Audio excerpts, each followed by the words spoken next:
The walls of the shabby apartment shook with her sobs, but he knew he had no right to cross the creaky floorboards and comfort her.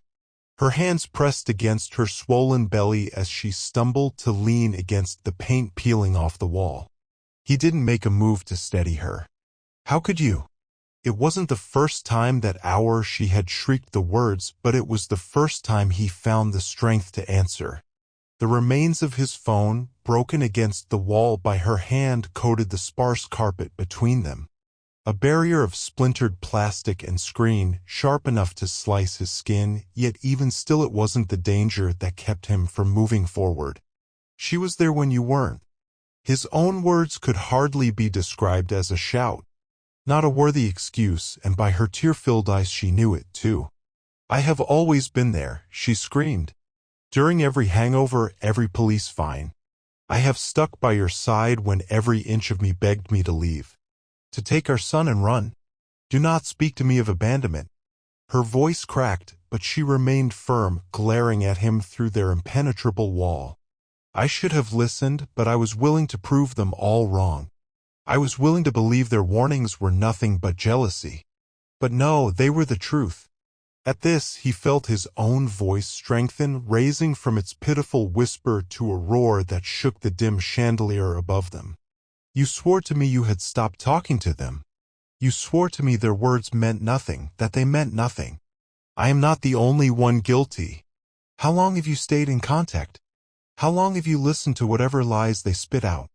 How long have you been lying? Claiming you've been at work when really you've been with her?"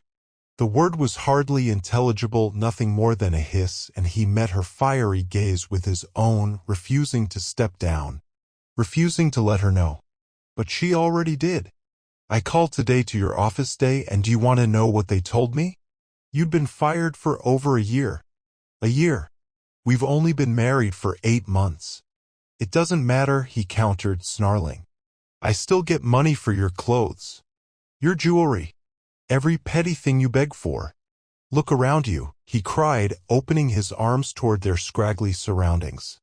"Look where we are because of you." "Because of me? This isn't about me." Her screams were louder than his own, her tears drenching the floor, mingling with the already moldy scent. Flailing her hand toward their single decoration, a single framed photo of their wedding, she sobbed, "When you married me, you made an oath that you'd love me forever. That I was the only one for you, that day and forever." He couldn't resist a mocking scoff. "Don't tell me you actually held on to that. They were just words." "No."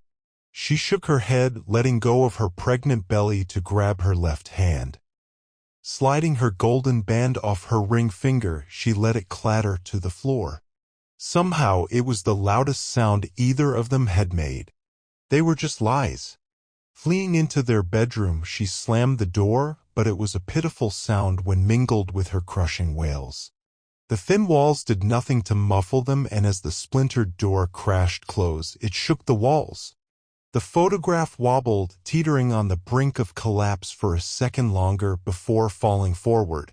He only stood, letting it fall, listening to her agony. The frame hit the ground, the glass protecting the picture shattering in a spiderweb that concealed his smiling face. Only hers remained visible, eyes glowing with mirth beneath her snowflake-white veil. Only when the frame stilled, unnaturally calm when compared to the shaking of the rest of the house, did he cross to it. Did he crouch and lift it, ignoring as the thin particles of glass wedged their way into his thumb and forefinger? For a moment he gazed at it, and as he did, the faintest smile tugged at the corners of his mouth. The photo was old and yellowing, the corners wrinkled, and the frame was the same from all those years before. The cracks obscuring his face but radiating hers. Sighing, he ran a wrinkled finger over her picture before tucking it back into his drawer. Hidden underneath his socks, although it didn't have to be. He had lived alone for the past 50 years. In its place, he lifted the envelope that had arrived in the mail that same day, withdrawing the letter. It wasn't in her handwriting, but he couldn't help wishing it was. Through his wrinkle-set eyes, he reread the words, already knowing nothing would have changed since the first 8 years he had read it. "Funeral services will be held on October 5th. Please join us for the memorial afterward." An address followed, as did a picture of her own wrinkled face. She was so different from the last time he'd seen her, a smile splitting her features as a grandchild hung around her neck, both of them laughing. He could almost hear the sound, so familiar yet so foreign at the same time. Tucking it into his jacket pocket, he set a hat over his balding head. It was time for his afternoon walk, but if he missed it, no one would know but him. They used to take them together, him and her. Before the divorce. Before it had all went wrong. But through all the years, one thing had remained true. An oath was an oath, and he had kept his. He had loved her forever. Please don't forget to subscribe to the channel. There are many more interesting stories ahead. Thank you.